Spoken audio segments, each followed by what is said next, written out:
jmyrex, ultrawest.com. Thank you for tuning in. Thank you for hanging out once again at this producer function. Told y'all it's just gonna pop up randomly. Um, for those of y'all that are in the US, I hope that you guys are enjoying a great holiday weekend, great Memorial Day weekend, staying safe out there. It's a lot going on, man. So, definitely stay safe. I know it's not a normal holiday weekend for those of us in the States, but I'm hoping that you're enjoying it regardless. I wanted to hop on here for a little bit just to hang out with y'all and chop it up because that's what we said we're gonna do. This is the producer function. So I will definitely be chatting a bit more today. Don't have much of a soapbox to stand on this producer function, but I definitely want to kind of tap in with y'all and let y'all know what I'm working on, what I'm doing, and just see what y'all doing as well. Steve on the track, what's good, brother? Man, thanks for tuning in. Hope you're doing well out there, man. Hope that you're enjoying yourself. I don't what's the scene out your way right now? Because I've heard a lot of people on the beaches out here, and I haven't been personally doing that, but I've been seeing different areas, especially I think Orange County out here, and also Ventura County seem to be a bit more lax in terms of how they're responding to all of this stuff. So what's the scene over there? Frank Gates Jr., what's going on, man? Peace. Thanks for joining. Thanks for tuning in. Thanks for hanging out for a little bit, man. Appreciate you. Beats by Rossi, what's good, man? How you doing, man? Where's everybody from, by the way? I think Steve on the track is from Florida, but where's everybody else from? Frank Gates, where you from? Beats by Rossi, where you from? Let me know what's going on, man. I'm definitely curious to know how things are going in everyone else's area. I've been, like I said, I've been pretty obedient in terms of me not doing a lot of stuff out and about. I pretty much go in the backyard to get some sunlight, get some exercise, go to the grocery store, make the essential runs. But I ain't been doing a lot of going out, even though stuff has started to get more lax and open, man. So, let me know where y'all from. Let me know what's going on out there. Markman05, what's going on? Sacramento, thanks for tuning in, man. Appreciate you stopping by. Let's see here. Beats by Rossi, Berkeley, but living in Sacramento. That's what's up. A couple Sacktown folks. That's dope. That's what's up, man. Yeah, I mean, I wanted to tap in with y'all. It's a holiday weekend, obviously, but I wanted to, first of all, just say what's up to y'all, but also let you know, this Friday I actually dropped a new single. It's called Jolly Rancher Retreat. It's off my upcoming creative project, which is called The Human Experiment. And for those of y'all that have watched me for a while, some of y'all know about that project. I mentioned that project before, and it definitely got delayed, but I promised I wouldn't detox it like, some other projects have been, and it's finally coming. Looking to release the full project on June 15th, 2020, and the full project will be exclusively on ultrawest.com. But the single is available on all digital platforms. You can check it out on YouTube. You can check it out on Bandcamp. You can check it out on Apple, Spotify, wherever you like to listen to music. Check it out when you get a chance. That's some stuff I've been working on for a while. It's one of many projects actually that I've been working on for a while, and I'm excited to finally share it with you guys, just to continue to contribute to music and not so much just be about just the producer discussion stuff, but also show a bit more that I'm actually contributing musically, because I think that's the overall value in what I'm doing here, is that it has to be practical at the end of the day. So it can't just be that we're just talking about workflow and gear and like the best thing for this and that, and I'm not working on stuff. So I'm continuing to work on my craft, and I want to continue to release music. And there was a couple things that were supposed to come out this year. I'm working with an artist named Bland, which is he's in Arizona. He kind of got delayed by all the stuff that's going on, and then I got another cat that I'm working with from Carson, Cat Eyes. He's working on some stuff. I got a few tracks with him that got delayed, and I was like, you know what, this is time for me to put out my stuff. The first of several projects to come. So it's not an album, it's not an EP, it's a creative project. So the name is The Human Experiment. It is an experimental project for me. I would call it much more of an electronic theme project, and it's gonna be some interesting stuff on the interesting sounds, interesting themes in terms of concepts and fusions of genres. So I wouldn't just call it a hip hop thing. It's definitely just not hip hop. It's not just funk. It's electronic for sure. I hope you guys enjoy it. So you'll be able to check out the full project on my website, alltous.com, June 15th. And the single Jolly Rancher Retreat is available now. If you haven't already done so, check that out, listen to it, add it to your Spotify, whatever you have, man. So, I want to let y'all know about that. Let's see. Frank Gates Jr. from Sicklerville, New Jersey. That's what's up, man. That's what's up. Hope things are doing good out there. Dennis Lokes or Locks, I'm not sure how you say that. UK. That's what's up, man. That's what's up. Steve on the track, originally from Trenton, New Jersey, now live in Orlando now. Everybody, thanks again for tuning in. Thanks for hanging out for a little bit. But yeah, man, I want to see what's going on with y'all as well. What are y'all up to?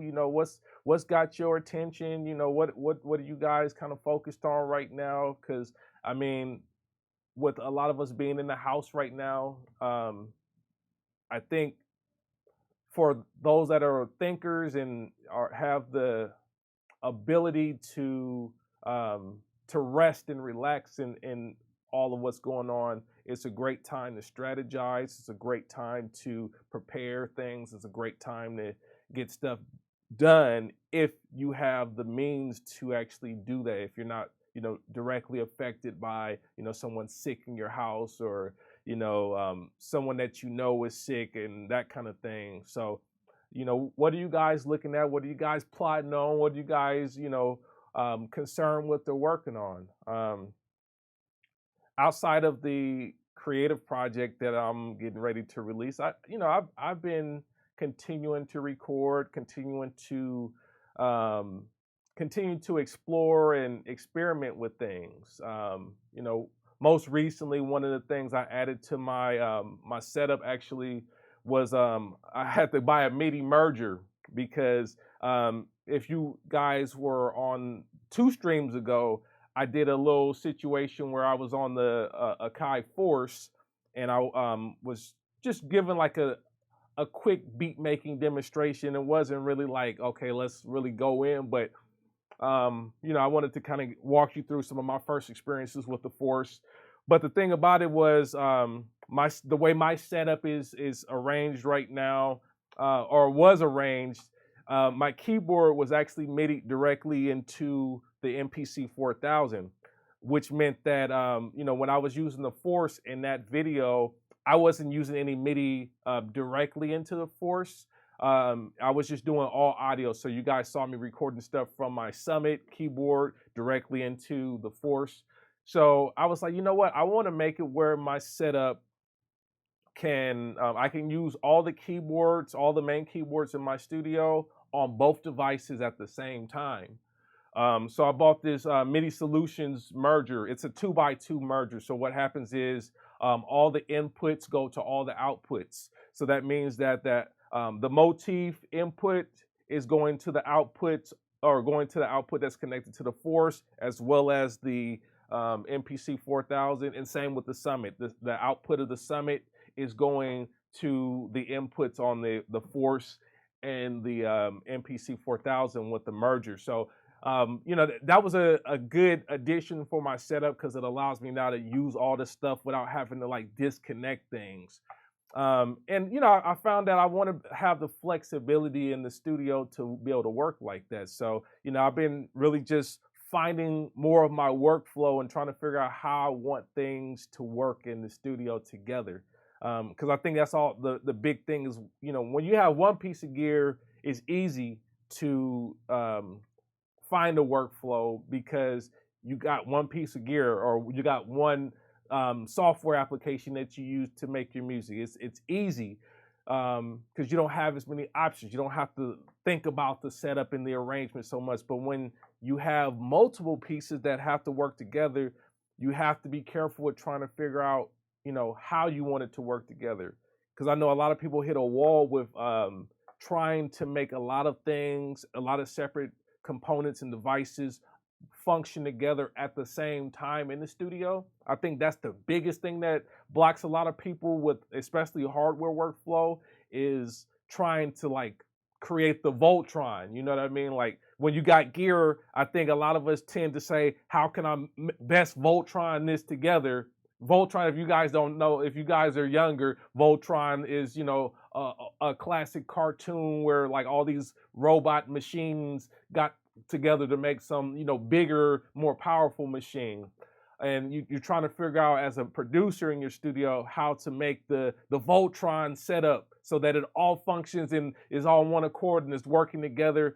And I think sometimes you have to choose wisely what you believe needs to work together at the same time because I'm a firm believer that you don't need to use all of the gear that you have in your studio at the same time. I think that is a mistake that a lot of us make is trying to use everything at the same time all the time. I think with gear and tools and equipment, it's about knowing why you want to use it and just using it when it's necessary. So I think a lot of what you can avoid a lot of the walls creatively by just deciding, well, I don't need to use this right now, therefore that piece of equipment doesn't need to Voltron or be a part of the Voltron. It could be something that is a tool that we use at a certain point in time. I just funny enough, I just got finished troubleshooting with one of my partners. He got an MPC 4000 and we was trying to troubleshoot the Ableton Live synchronization. And you know, one of the things that he was running into a wall with is that Ableton Live is kind of finicky in terms of the synchronization via MIDI clock when it's sent to the MPC and using the MPC as a slave device. Because he's trying to, you know, figure out his workflow. He's got a TR 8S and an MPC 4000 and a couple other things and trying to make it all work together. So we were troubleshooting with that. And, you know, it just reminded me of why I stopped using MIDI clock sync with my hardware devices, because ultimately that's part of the wall I was hitting with this whole Voltron concept, is that MIDI clock sync is very inconsistent when you move from device to device. Like one device may, you know, have a certain amount of latency and jitter, and then you pair it with a different DAW, and that DAW has a certain amount of jitter and whatnot, and it all turns into like a hodgepodge mess, and it becomes a headache to troubleshoot. And I know that's why a lot of people have moved to, you know, more integrated hybrid systems like, you know, the machines and the MPC lives and touches and things that work more in the hybrid, as a hybrid, as opposed to like these more traditional, I won't say analog, but traditional digital workstations where you kind of have MIDI or SMPTE sync as the main method of connecting things together. So, you know, I don't use any of that type of sync anymore. I record my devices direct as audio, and you know, I use my DAW essentially to edit it so that everything is on the one, so I can, you know, sync it directly in the DAW. But like all this whole MIDI time code and MIDI clock, MIDI beat sync and all that, I don't do that anymore. So like and that's why I've set my studio up where I can record multiple tracks at the same time, so I don't have to do that. So yeah, that's this whole workflow thing is a very interesting concept because everybody's got to have their different things and their different requirements for optimal workflow, and it takes time. It takes time to find that workflow, and everybody can't be the same. Everybody's not going to be the same. So, I think you got to keep that in mind and don't look for a device, like a single device, to solve all your issues because it's not going to happen. There's never going to be a single device that solves every problem that you have as a musician. But I think over time and putting work in and just really understanding your tools, you can find your workflow, and your workflow still requires work at the end of the day. I made a video years ago talking about this. The best workflow is the workflow that you define by putting in work and determining what works best for you. There's no such thing as an ideal workflow that works for everyone across the board.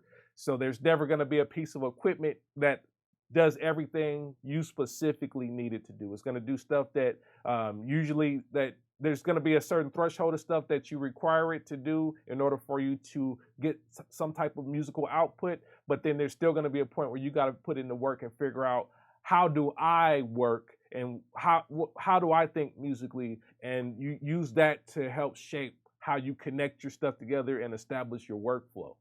So I know that was a little long rant, but I wanted to get that out because I run into that all the time with music producers, trying to find the perfect piece of equipment. I think all the equipment talk that you see online, all the software tools, all the equipment, it's not necessarily always about fixing workflow, but I would say most of it is fixing workflow. You see it all the time that we're chasing the new thing essentially to try to solve some type of workflow thing. I'm of the mindset that we often do have all the tools we need already to make music, but there's a certain threshold between the work and the enjoyment that you're always trying to balance, so that you want to still maintain a certain amount of enjoyment in your music creative process without it feeling too much like a arduous task, because then for a lot of people that becomes the point where it's no longer fun and it removes the freedom of expression when it's no longer fun. But I think we have to make sure that we establish that there's a certain amount of work that needs to be done by us. Music still requires human input at the end of the day. I don't care how much algorithmic stuff we have, how much technical stuff that we have available that's going to read metadata and read frequencies and analyze MIDI and all that stuff. There's all that kind of stuff to help us, but at the end of the day, we still have to give it human input to make it make sense and make it relevant, so that it's an expression and not just using tools. Because there's a difference between just using a technical tool and expressing yourself using a technical tool. Get back in this chat room and see what y'all talking about. Soul Scientific, what's going on? North Carolina, that's what's up. Markman05 says, I'm focused on selling beats and just waiting on a transplant. Oh man, you're waiting on a transplant? Oh man, my prayers go out to you, man. I know that's a difficult thing. We had my mother-in-law actually died of renal disease, and I know it's a tough thing waiting on a transplant of any kind. So if you're waiting on some type of transplant, like kidney or whatever it is, man, my prayers go out to you, man. I know that's difficult, but keep your faith strong and keep at it, man. Whatever you got going on, try to keep your spirit high, because the spirit is definitely the driving force that keeps you going and motivated, man. So selling beats, interesting, man. Do you have any artists that you're working with right now? Do you have like leads or people that that are looking for beats, or what's your strategy and approach for selling beats in this era? Because there's plenty of beat sites and strategies and click funnels and all kind of stuff you can get into to sell beats, but how are you approaching it? Because I think it's going to be different for everybody. You know, I definitely still sell beats, but a lot of people that find me because of, you know, past work that I've done. And I think that's why it's important to have music out that people can find and discover, because it helps to give people an understanding of who you are musically. So then you can sell beats to people that are really interested in what you do specifically. But I don't know what kind of beats you're working on, what kind of stuff you're doing, because I think part of my strategy with selling beats is really defining a specific sound and a specific niche that I represent. So, you know, this whole West Coast hip hop influence music, like with a heavy funk, G funk undertone, that's really a big part of my niche. But it's a very authentic part of my niche because it represents my upbringing. It represents, you know, what we used to listen to when I was younger. You know, my uncle was like a heavy funk person. He was like, my uncle was the music person in my direct family. He's the one that's always like check this out, check this out. He's still always trying to hit me to some new stuff. But he was a big funk guy, so I think his influence definitely got me on that. You know, he would play a lot of like the deeper funk stuff. So we get into Parliament, we get into, you know, stuff like Stevie Wonder. We get into just so many, Steve Arrington, Slave, all that kind of stuff. So and just growing up in the 80s and 90s and being here when the whole West Coast hip hop scene was really emerging, that's just part of my DNA. So that's part of like my niche. But I still have found ways to inject things that are specific to my personal taste and influences. So even though I grew up listening to funk and like West Coast hip hop, I still try to incorporate things like jazz, and you know, I love jazz music, and I love certain eras of jazz music, especially you know, realistically, 60s through the mid 70s. That era of jazz for me is untouchable. So I draw a lot of influence from artists of that period of time. Also, you know, I listen to a lot of gospel music, so I try to incorporate all of that stuff. But you know, defining a niche is difficult because you got to really be honest about who you are as a person, because it's a difference between finding a niche and also just being a clone of something that's already been done. And you know, I think it's difficult for all of us to find that balance, because you're trying to catch people's ear with what is familiar, but at the same time inject your own personal expression. So, you know, that's definitely an interesting thing. But let me get back to the chat room. I know I'm ranting right now. Let's see. Frank Gates Jr. working on my 8-album double LP series. I'm in the same situation as you, so I'm working on my material until the country opens up and clears from this pandemic. That's what's up, man. That's what's up for sure. Frank Gates, funny that you say that. Now that I own 5 pieces of Native Instruments gear, I own Machine Studio, Complete Control S49, Machine MK3, Complete Control S25, and Machine Jam. Now, the thing is with that, at least the Native Instrument stuff is designed to work together in a way. You know, there's still going to be issues with that. I mean, and it might have to do with your computer setup, what kind of USB ports and bandwidth you have. There's always going to be issues, power consumption, because you're talking about primarily USB oriented stuff. So there's a lot of considerations in that Voltron setup too. But you know, at least that system is designed to communicate with each other in a way that is supposed to be seamless. But I think there's always going to be caveats to that. Let's see here. BS Filter says, I just want to have a flexible, adaptable to present in my future needs, but I need to have fun. You know what? I think fun is one of the biggest and most important aspects of making music. I feel like if you're not having fun, then it's difficult to be open and expressive. Not to say that you shouldn't face any challenges in your expression, because when you have deeper concepts that you're trying to express, there's going to be some thought, there's going to be some planning and some things that you have to do to realize your vision. But fun is a big part of it. I think without the fun factor, it's easy to get discouraged. So Mark Man says, right now I am using BeatStars. I've been making beats and following you since 2007. My thought process right now is I have health issues. I might as well put something out. Yeah, I mean, that's what's up, man. I use BeatStars too. BeatStars is interesting. BeatStars is, obviously presenting a marketplace format.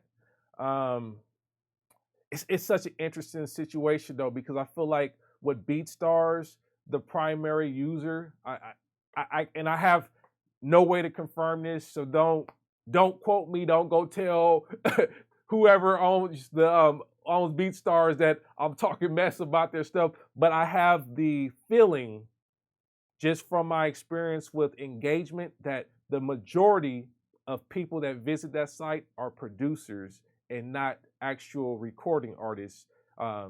So I think that, even with the BeatStars and having the marketplace, I think the marketplace helps you to get eyes on your projects, your beats or whatever, especially if you use their promotional devices, if you use their marketing and promotions.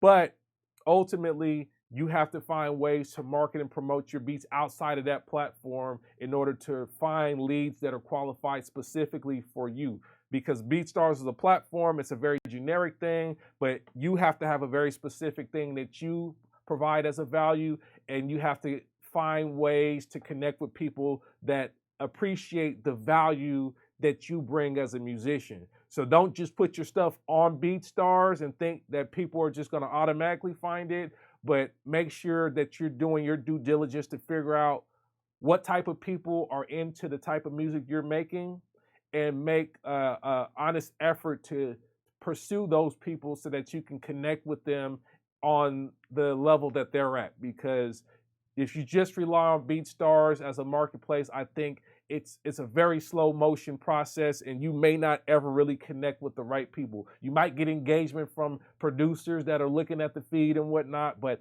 I don't know that you'll find the exact type of artist that you're looking for. So make sure that you have other places, other connection points outside of BeatStars, where people that are interested in the same type of music that you make can connect with you and follow you, and use BeatStars more for the technological aspect of it. So technological aspects of it, meaning the data and analytics that it provides you on the back end, the automated contracts and automated pricing systems and functionality that it offers, some of the social stuff that it offers, like being able to follow and speak with people and direct message people. Those are great technological things that the platform offers. The marketing services can be interesting. I would play with them as well, just to see how they work for you. But use the technology, but also make sure you integrate other forms of marketing yourself so that people know that you have a BeatStars outside of the BeatStars platform. Let's see here. JPTVE, what's going on? What's going on, fam? Mr. Random, quick question. I'm currently trying to find my final ultimate MPC. Should I get a 4,000, 3,000, or what? Depends. To me, the ultimate traditional MPC without the hybrid stuff is the 4,000. But I think when you have a traditional MPC, you got to have a setup that accommodates that. So having the MPC with 8 outs plus an interface that supports more than 8 outs, I would say it like that. Not just 8 outs, but more than 8 outs. Whether that be through cascading, through adding an additional ADAT interface, but having a setup that allows you to do multi-track recording also goes a long way, regardless of which traditional MPC you have. With the exception of the 500, because the 500 doesn't have additional outputs. We know that. I have one down here. But the ultimate traditional MPC to me is the 4000. Now, if you get past that and you're like, okay, well, I want some of the hybrid stuff where I get access to a lot of the new effects and the new, touchscreen style workflows that the MPC Live and the X and that kind of stuff allow for, and some of the other, newer functionality, real-time time stretch, audio tracks. The new MPCs are the move for that kind of stuff. So I think you have to figure out what's important to you in terms of the technology with the MPC. I like the 4000 because of the sampler and the way that the sampler allows you to work with audio, because it is a sampler that has more of a synth engine approach. That's what the Z series was kind of giving you, was that synth, like true synthesis that you would get with a synth engine, but it's allowing you to use samples to do that. So I love the MPC 4000 for that reason. Sequencer's great. Overall workflow is great, but the sampler is really the heart of the MPC 4000. And because it's more of like a keyboard sampler, that's why it's my favorite. But, I think you need to figure out what an MPC is for you, because for me, MPC is MIDI production and sampling. The MIDI production comes first because that's the main reason I use an MPC, is because it allows me to MIDI up all this different stuff together in the hardware domain and have a very tight workflow. Then the sampler is the next most important thing for me, because the ways that I can record samples in, the ways that I can manipulate samples, and my approach to manipulating samples may be different than those that are, more into like just sample chopping. If you're more of a sample chopping person and you like very quick workflow, I feel like the newer MPCs are the move. The newer MPCs have such a quick, slicing workflow. Like, you can't really argue with that. But if we're talking about like synthesis, being able to sample, a source, a keyboard, a bass guitar or whatever, and then being able to manipulate that as a keyboard instrument, that's the reason I like the MPC 4000. So answer is depends on who you are as a musician and what you're trying to look for, what you're trying to go for, I should say. J Dubs, he said, God is good. God is so great. He loves us. He helped me through so much. Man, I can attest to that too, man. I've been blessed through all this stuff that's going on. In a lot of ways that, I can say publicly, and then some of the stuff is just stuff I know personally that, God has provided for me that, there's no way that it couldn't have been anything but the grace of God. So I agree, man. I agree. Let's see. BS Filter says, I've learned to step away. If a beat frustrates me, I work on something else and revisit it later. Yeah, I think, intentionality is a big thing too with that. Because I think sometimes we start something from the perspective of experimentation. I know for me, at least, let me speak for myself. I know for myself, I start a lot of stuff based upon experimentation. I might have a concept or idea technically that I'm trying to prove works. So I may start with some type of technical task, like, I wonder if this can work with this, or how I can make this thing work with that. So I will start the process of making those things work together. And in doing that, I will start to create some music. And, there's points where the music takes over. And once I get past the proof of concept for the technical task, if the music is really resonating, I'll continue. And then a lot of times, if the music is like, okay, I got the technical idea across, I proved that it works or doesn't work.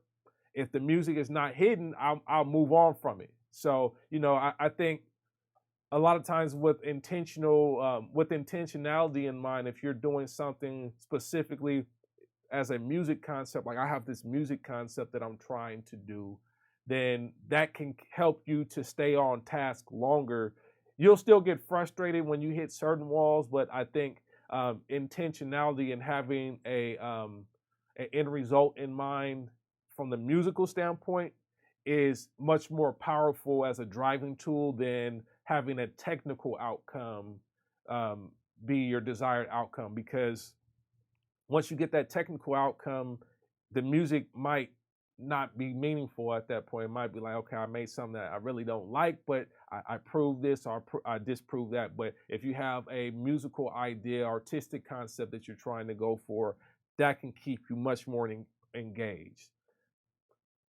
Let's see here. Beats by Rossi says Airbit is decent as well. I sold my first beat online with Airbit, but I use BeatStars now mainly for visibility reasons and selling sound packs. Sold a few sound packs on BeatStars. That's the thing. Like I was saying, that kind of proves my point. I still have the strongest suspicion that BeatStars' audience is primarily producers. So selling a sound pack probably would work better for a lot of us than selling beats, like selling melody kits or drum kits and that's drum loops and that sort of thing.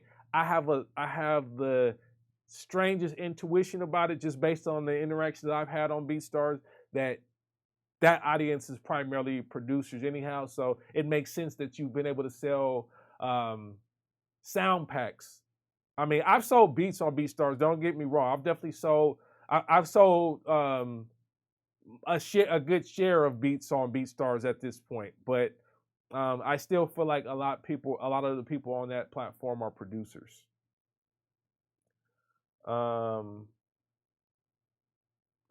Let's see here. BS Filter says, I love what I heard on that new project, man. Give me that on some vinyl, man. I appreciate you, man.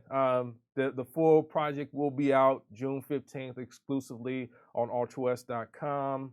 I will have several different formats available for those that are interested. But yeah, I really appreciate all y'all that have checked out my new single, Jolly Rancher Retreat. It's on every digital platform at this point. So if you haven't done so, go check it out. I will leave a link in the video description for it so that you guys can check it out as well. But it's under my name, J Myrax, and the title of the song is Jolly Rancher Retreat. It's a very playful, very it's a playful electronic track, and it's definitely something that I worked hard to try to find a sound and a pocket for. So I appreciate you.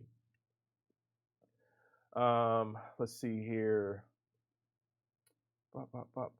Beast Barossi says, yeah, I want to grab the Soundcraft signature MTK for this 2000 I bought. 350 with 8 outs. Oh, that's dope. That's dope. There's a few different. I know you're talking about the Soundcraft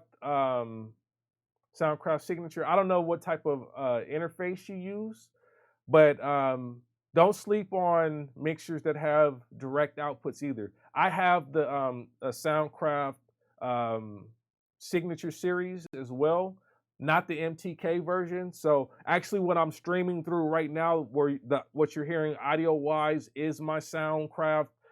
It's just the 10 input one. But if you have a 8 output or 8 input audio interface, don't sleep on finding a mixer that has direct outs, because that can help you extremely in terms of the workflow and just the flexibility. I'm not sure, the latency and all that stuff in terms of the Soundcraft MTK, so I can't really speak on it. It's a USB device, so I think that comes with its own exceptions and whatnot. But yeah, also, yeah, the Tascam one looks interesting for sure.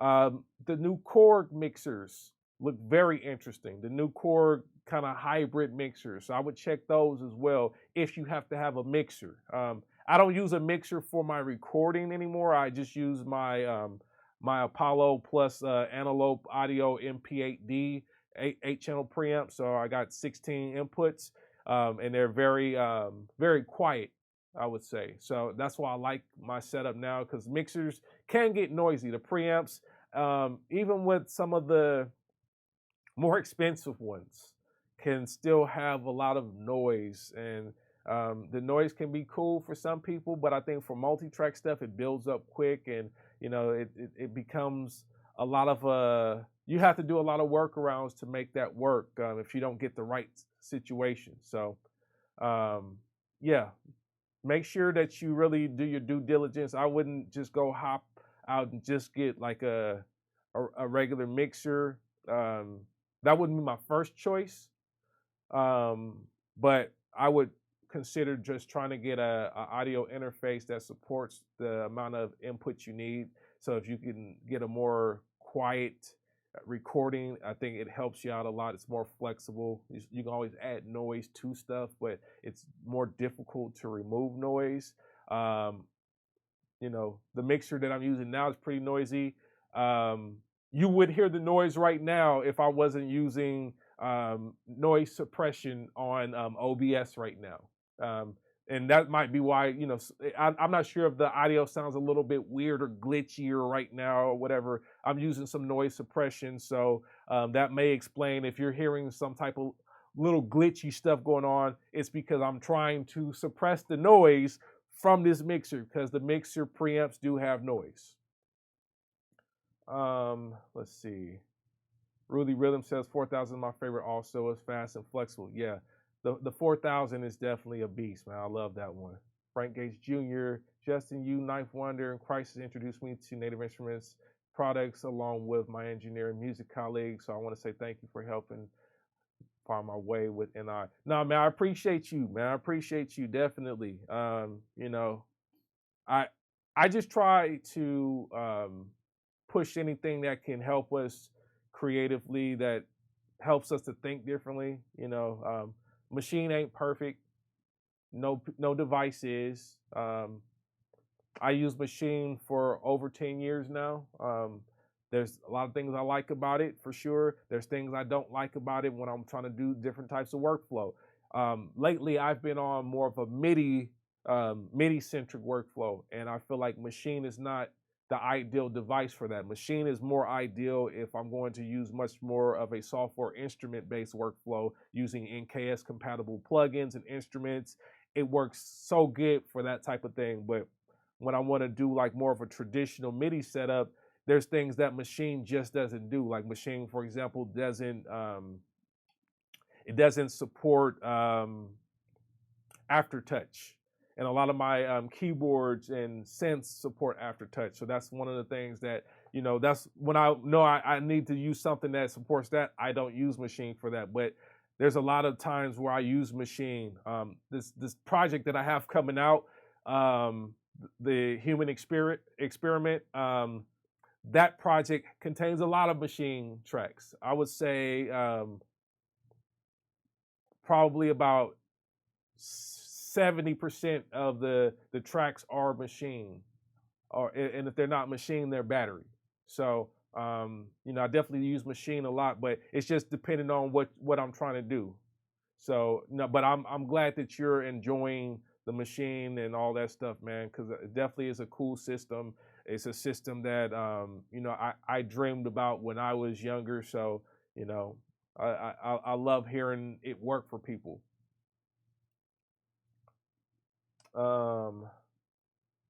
Let's see here. Okay.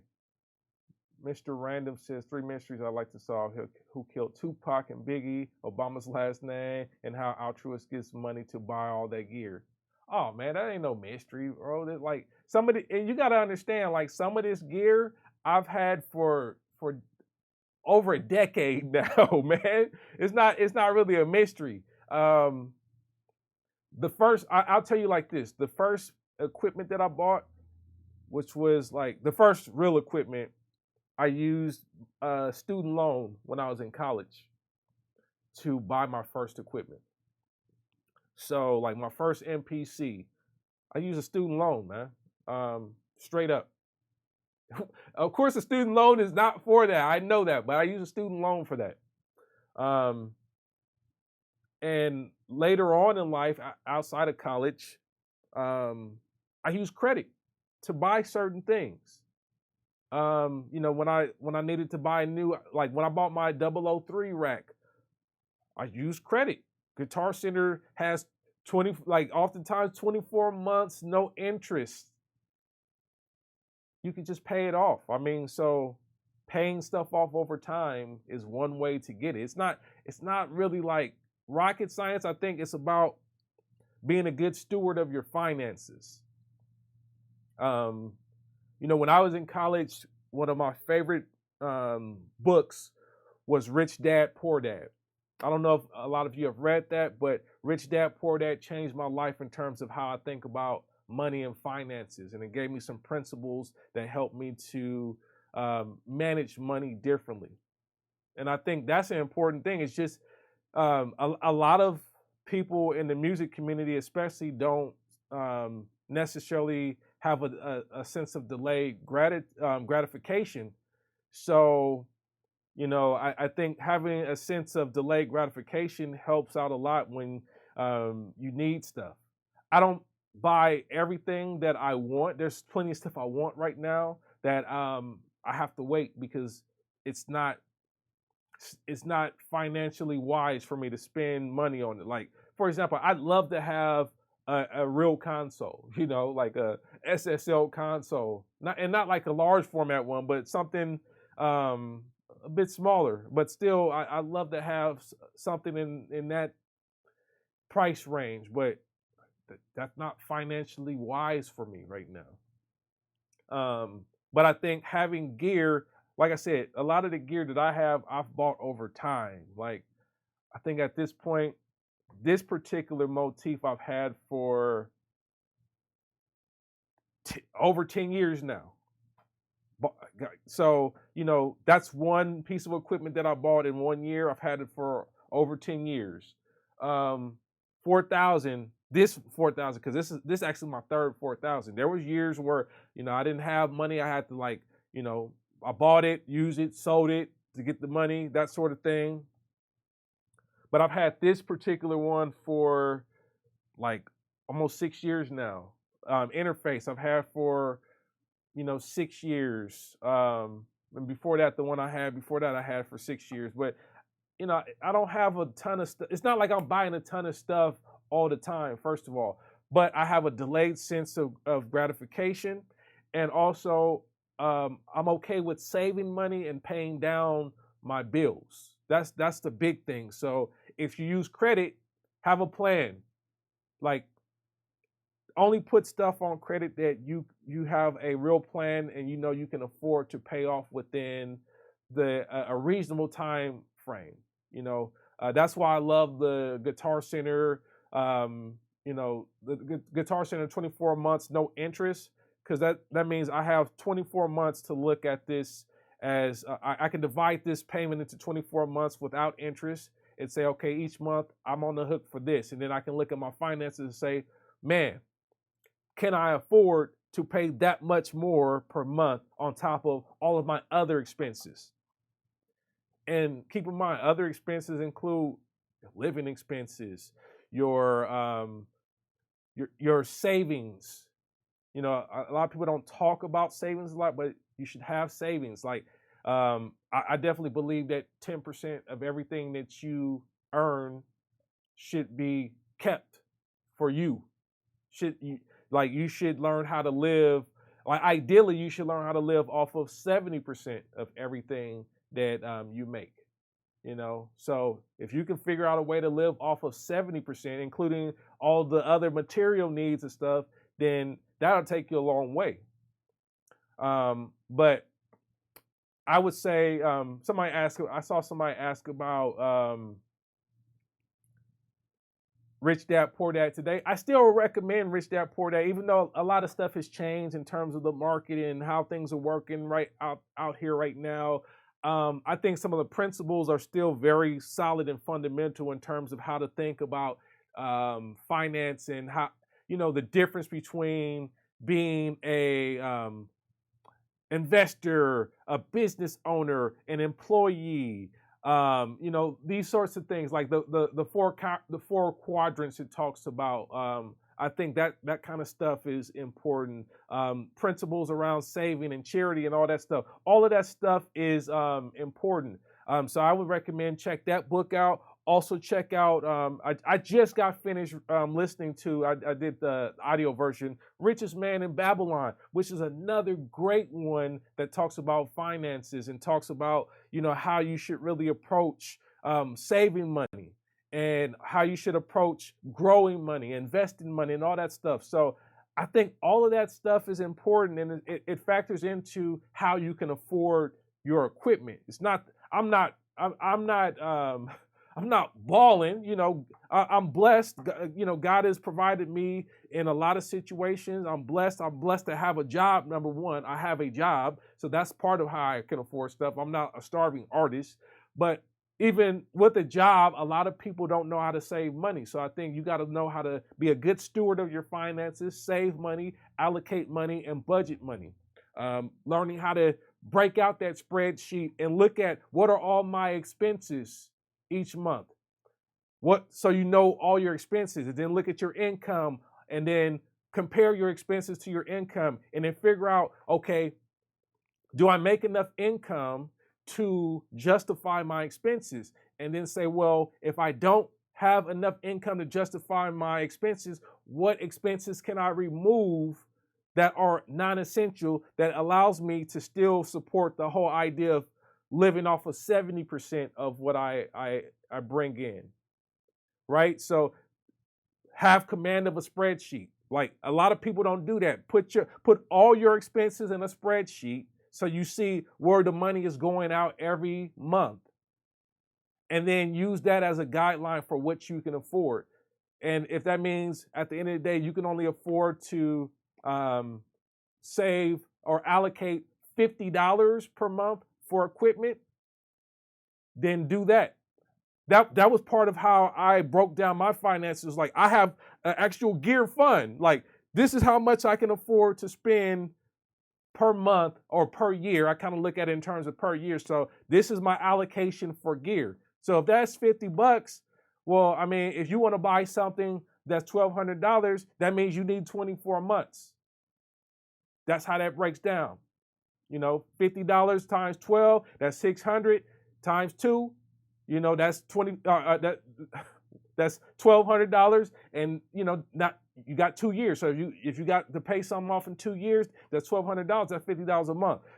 I think having a spreadsheet and being able to allocate your resources helps you to afford the equipment that you want. So it's not magic. It's not like I'm not doing anything abnormal, or maybe I am doing something a little bit abnormal. Maybe the average person is not allocating their finances or looking at their finances that way and factoring in the equipment that they need for their studio. But I think that's a big part of how you do it. And I think that's a lesson to learn about finances in general. So hopefully that helps. Hopefully, I know that was kind of like a little rant or a little bit more information than you probably expected, but it's not rocket science here, man. And yeah, for those of y'all that are in this chat room, those of y'all that have joined the stream, thanks again. I appreciate y'all. Make sure y'all hit that like button. Make sure you hit the subscribe button if you haven't already subscribed to my channel. Hit the like button if you're getting value out of this stream. If you want to continue to do these producer functions like this, make sure you hit the like button. I appreciate y'all that are joining. I'm gonna get back to the chat room. I'm gonna keep answering some questions. I'm gonna hang out for a little bit more, but I really appreciate y'all hanging out, man. I definitely get a lot out of this engagement and interaction as well. Let's see here.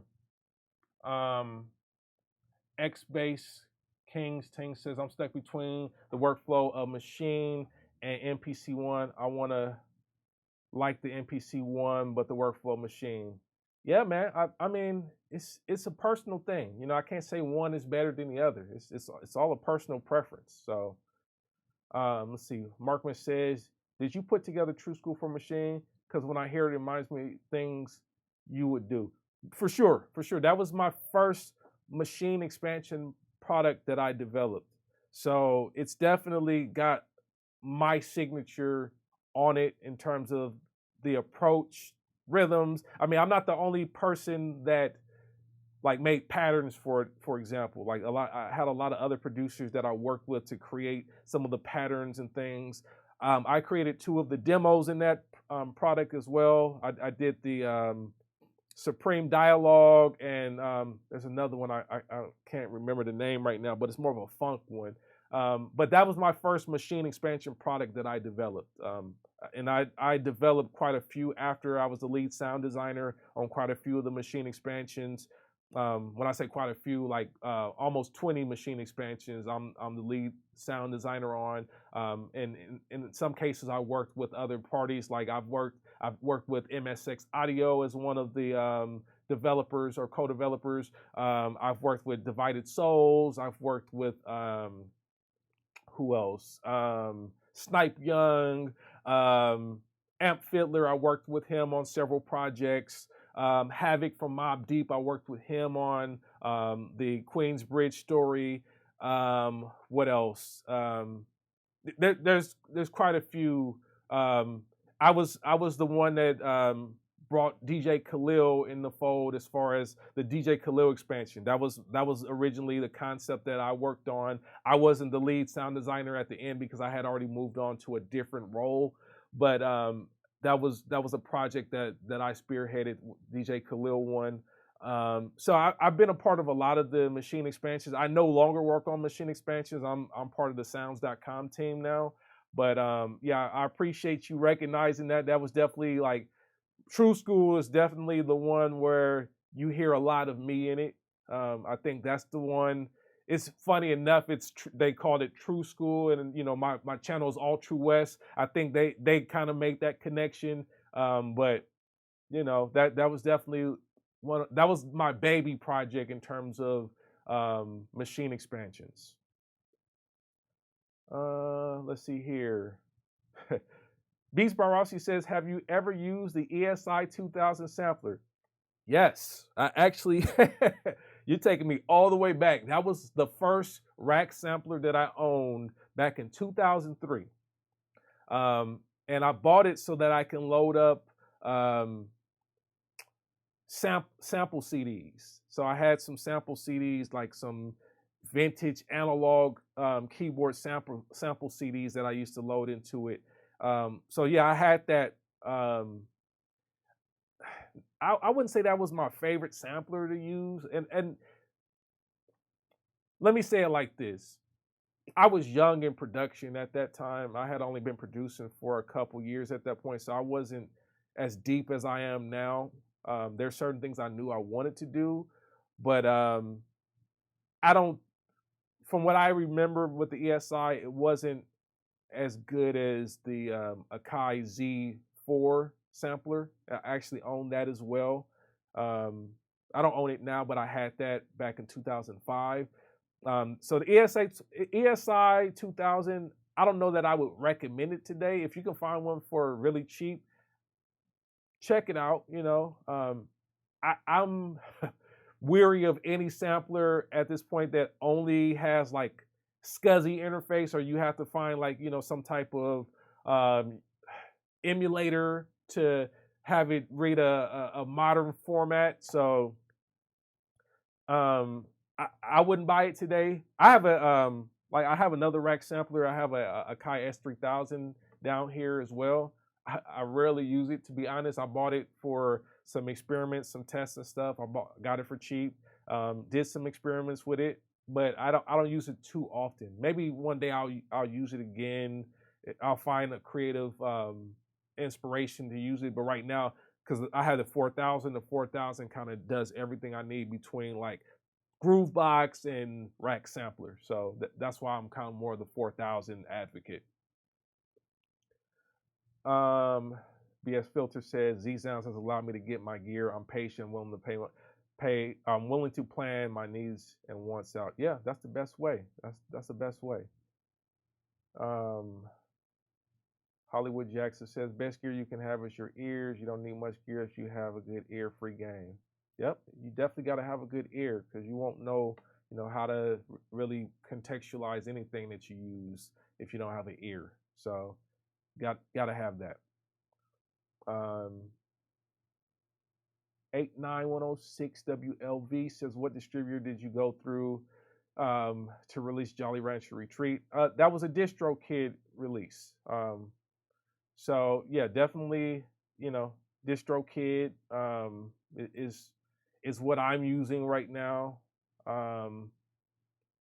And if you're not using Distrokid, if you haven't already signed up for Distrokid, I'm gonna put a link here to my referral since we talking Distrokid. Let's,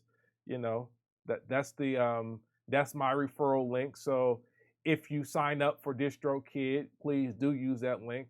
I don't often do these type of promotions of other platforms and whatnot, but since you asked, I said I might as well go ahead and do that. So that's the link to my Distrokid referral. So yeah, Distrokid has been cool for me. I like it. It does what I need to do. I'm on the artist plan, so the $35 a year plan, which is great. I think it definitely is way less expensive than what it used to be when we used to have to press up the CDs and all that kind of stuff. Like it's cool to just be able to put the work down, upload the artwork, and get it in every store that is relevant today. I still think that there's a high relevance in having physical goods as well if you have a fan base that's into physical. But yeah, I use Distrokid to answer your question. So I appreciate you checking out the single, and definitely use that link if you haven't, if you're not already on Distrokid. Let's see here. Dope Snare, what's good, man? Glad you appreciate the finance part. I know I've talked about this a little bit before, but I never got so deep into it. But I think that's a part of me that I don't share a lot, is the financial aspect. Because I mean, there's certain things that I don't necessarily like to talk about a lot, but I think there's principles that are useful for producers that outside of like all the marketing stuff that some people talk about and the promotional stuff that people talk about. I think there are general financial principles that are universal that help music producers to do what they need to do as well. And I don't know if you guys want me to do more talks about like finance, more personal finance stuff. Let me know. I mean, I'm not opposed to it. I think I just have to find a framework for it that works for me, because I don't want this channel to turn into like a personal finance channel. But I do find that there's always a question about, how do you afford this gear? How do you afford that? And I think it all goes back to how I deal with finances, how I deal with personal finances, and how I approach saving money and allocating money. So, let me know if that's something you guys want to hear more about in the future. I might find a way to put that into the conversation. Let's see here. Beats by Rossi says, my guy Bosco did a talkbox kit for Machine. Word?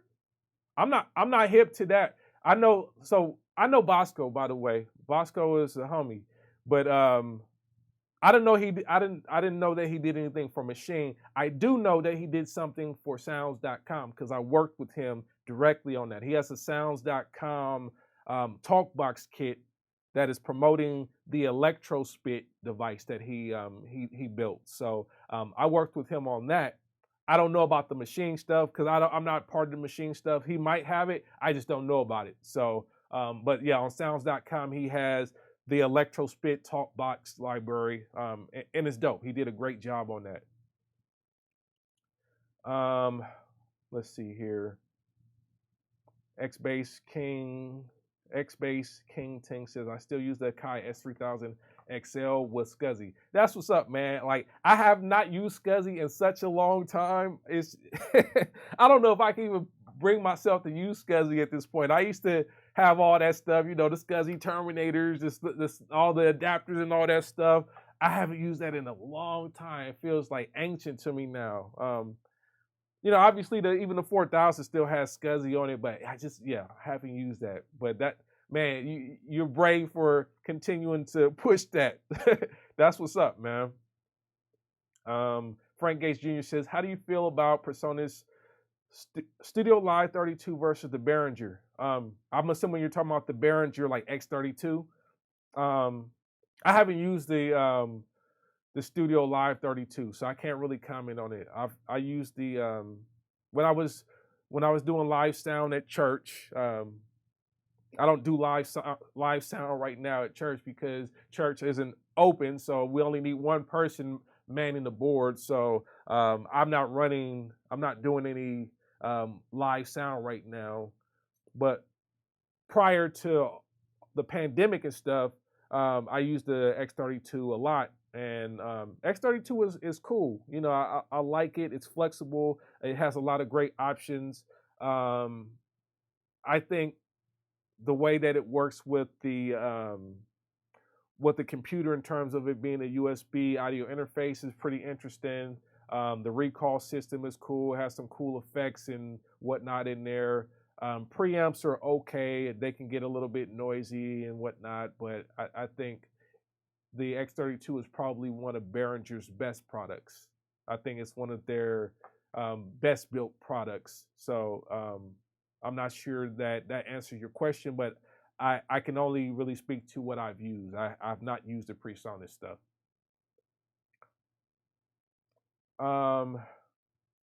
Let's see. BS Filter says, keep doing what you're doing. I've been enjoying the packs you've made immensely. What's your favorite synth these days? Software and hardware. Good question. Appreciate you on that too. My favorite synth right now. So there's a couple ways for me to look at that, because I love stuff that's out right now that I don't own. I played with the Moog 1, for example. Amazing. Build quality is top notch. It's a beautiful device, great sounding device. I love the Moog 1. I cannot. There's nothing bad for me to say about the Moog 1 except that it's too expensive.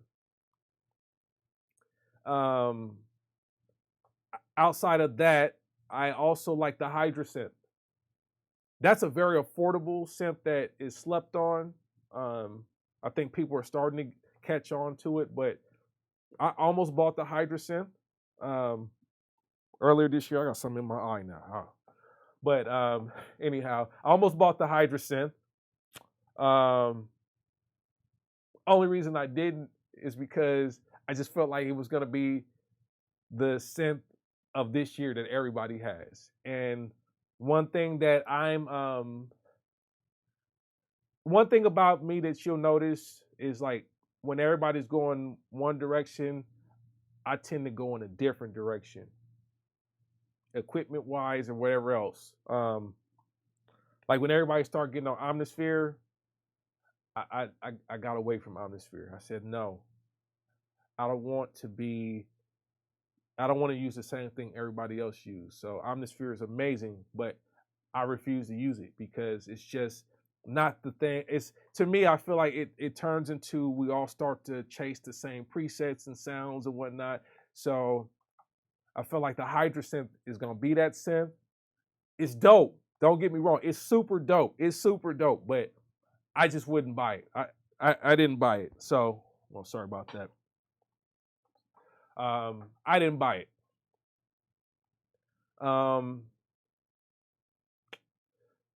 My Novation Summit, I love. It's so flexible. It's everything that I needed in terms of a polysynth. So right now, the favorite synth that I own is the Novation Summit. I still have my Mofo X4 as well, but the Novation Summit is everything for me right now in terms of more hardware, analog style, because it's not fully analog. It's got analog filters, but it's got analog filter and analog distortion, but it's got digital oscillators. It's great. I love it. On the software side, I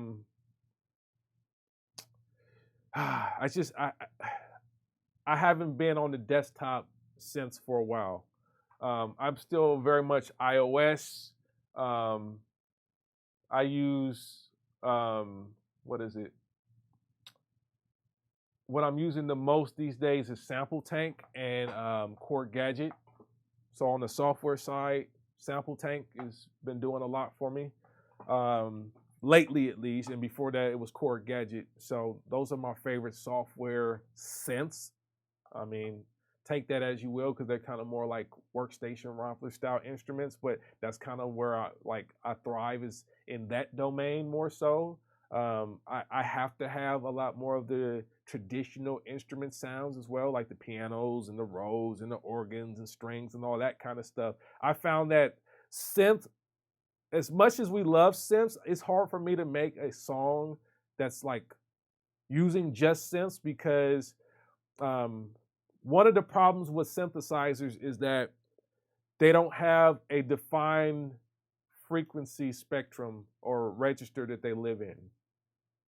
Like a bass guitar has a defined frequency spectrum that it takes up. It has a space on the spectrum that it lives in.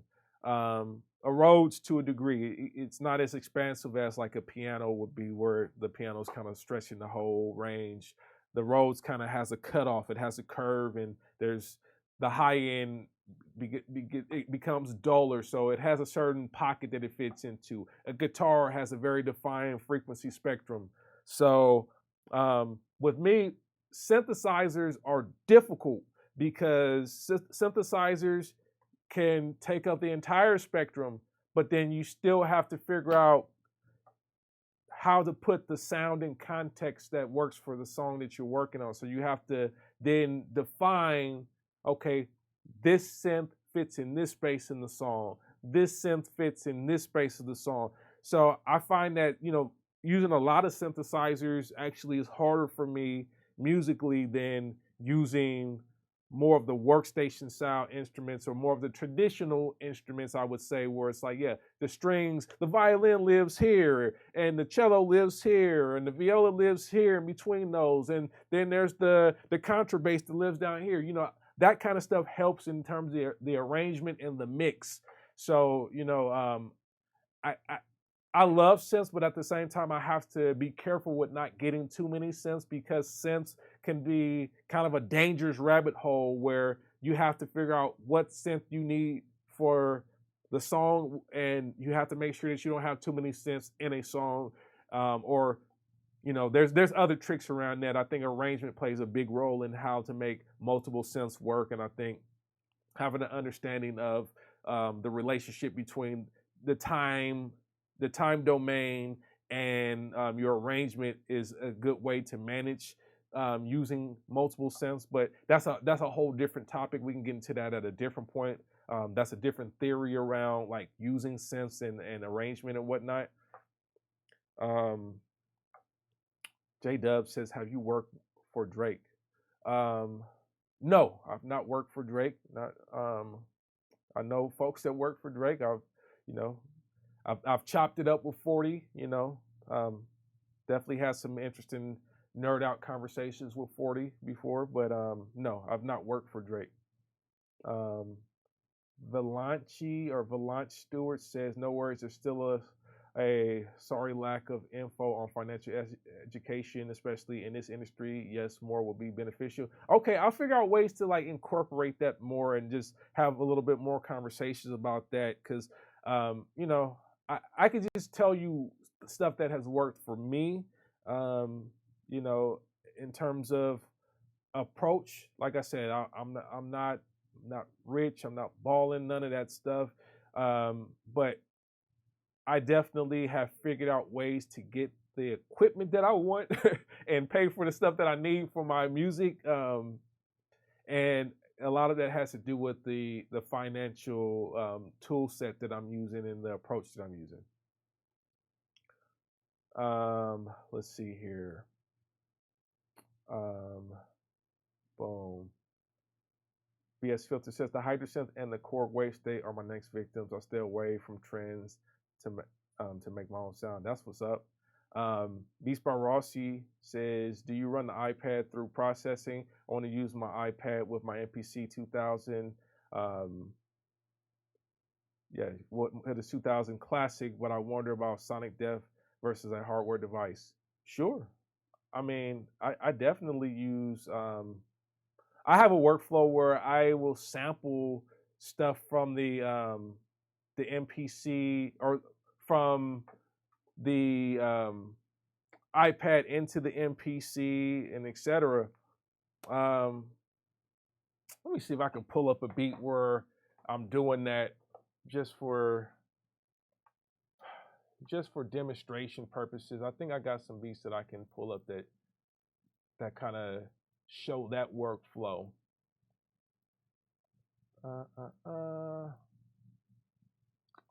What beat would it be? Maybe this one. I think this one. Let's see. It's that one. So let me see if this will work. Yeah, I definitely do some processing on the iPad stuff. The way my setup is connected right now is interesting too, because I have the WA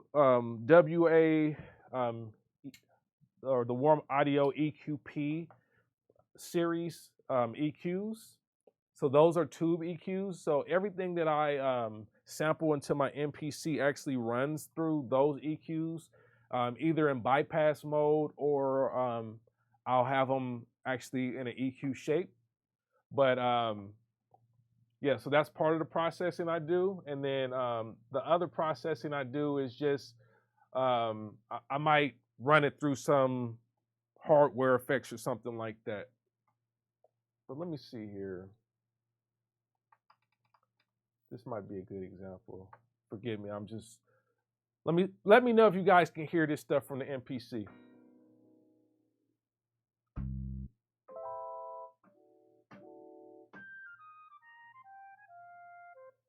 Can y'all hear that?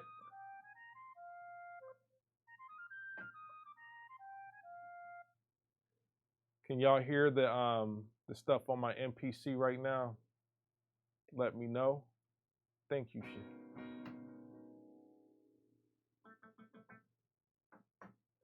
So, what I got going on right now is like, these are samples that I played in from the iPad into the MPC.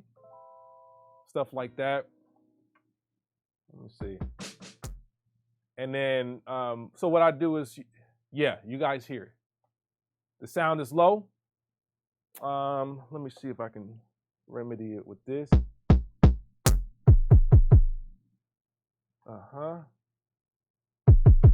That might be better. I don't want to blast it out here.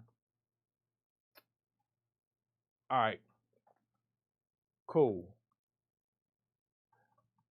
Yeah, I won't do it ×3, but yeah, I get what you're saying. So yeah, I what I did was there's stuff that I had in Sample Tank that I played directly into the MPC. I might have used some EQ.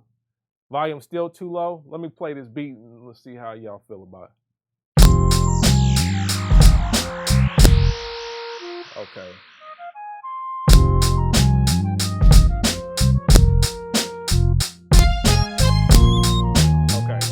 It's not playing all the right sounds, but yeah. Let me just play.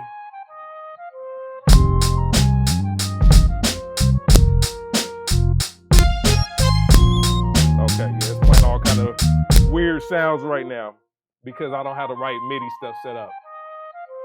So let me just go to what actually should play.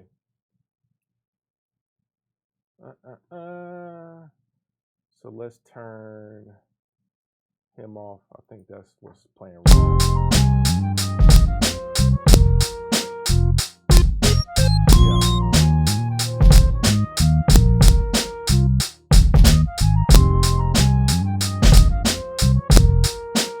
Okay, so it's clipping.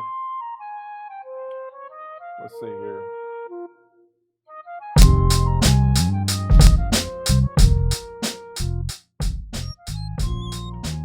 Yep.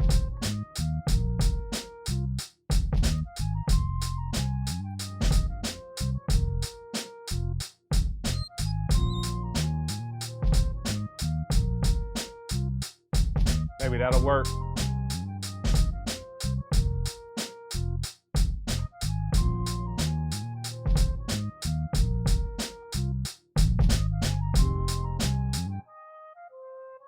So anyhow,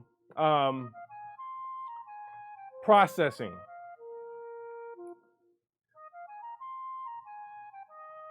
All right, that's that.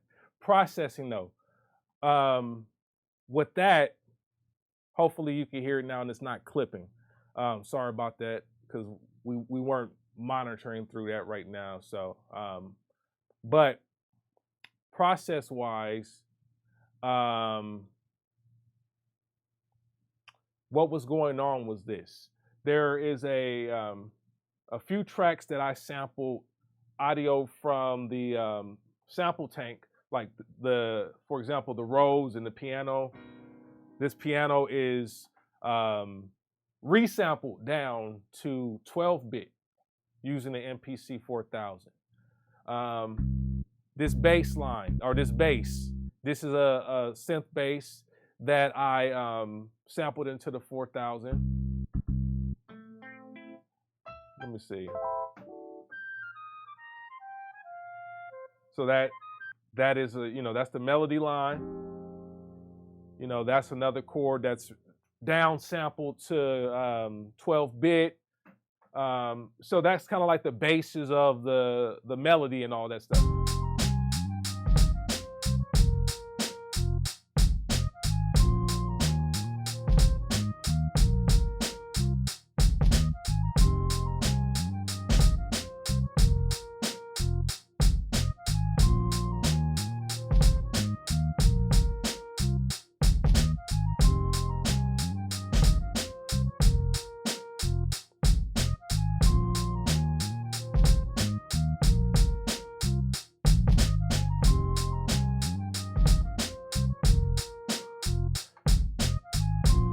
So yeah, the other thing is you guys are seeing that go real time into the interface.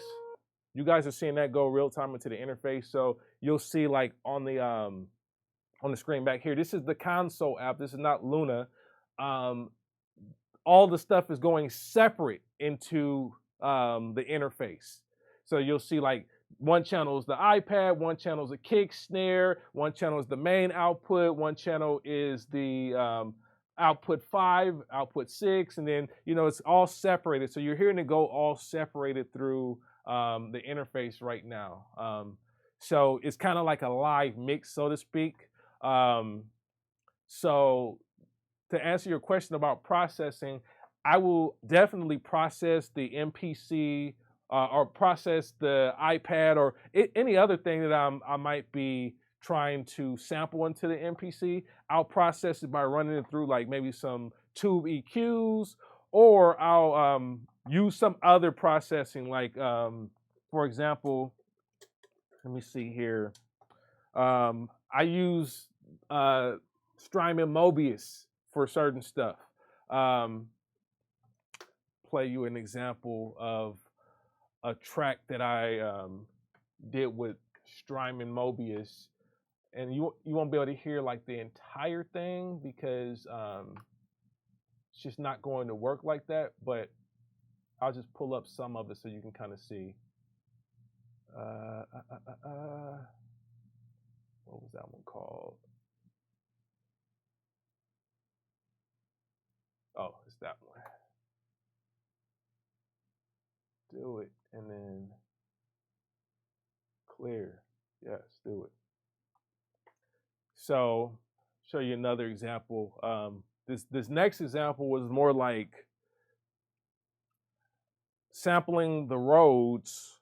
Like I have a Rhodes back here, so I sampled that through a couple of pedals into the MPC 4000 to create some new sounds. And then from there, I use the MPC 4000 effects to make some other sounds. So let me see here. Is that the right one? Yeah, I think so. So here's some of the samples that I recorded into the MPC 4000.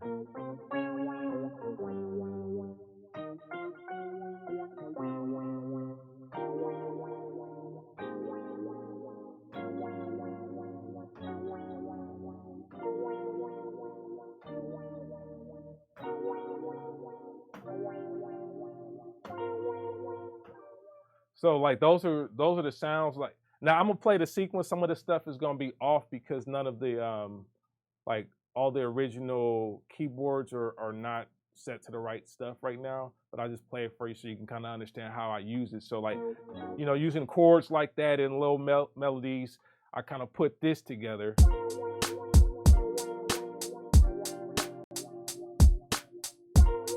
Or actually, no, that ain't the right one. This one, here it is.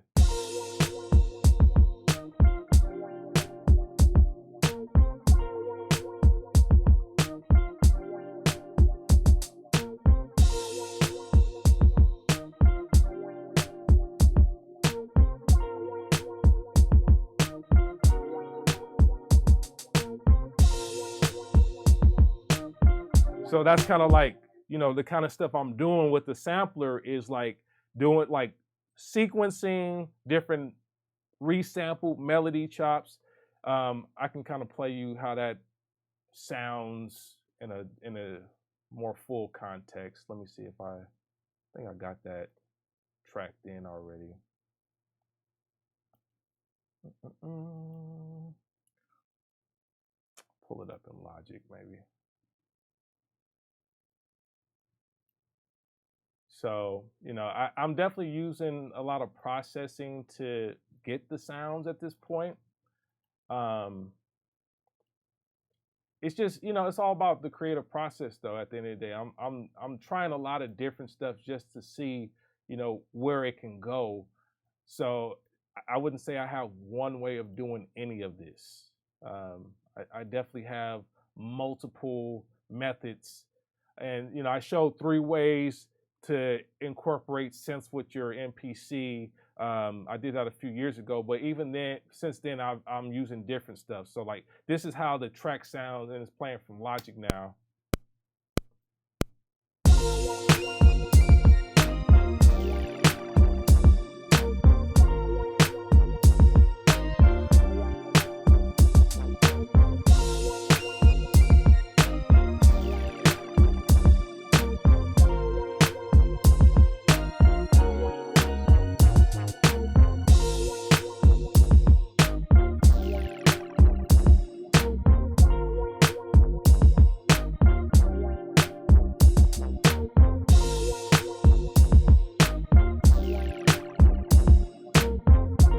So yeah, that's the same stuff.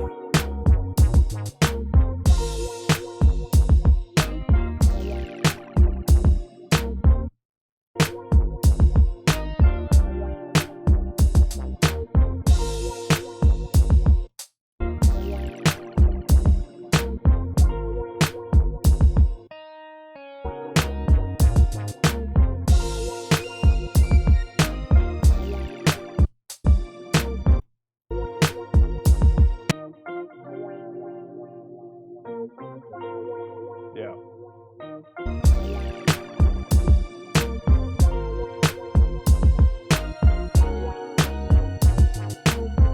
Yeah, so that's kind of like some of the workflow I'm using.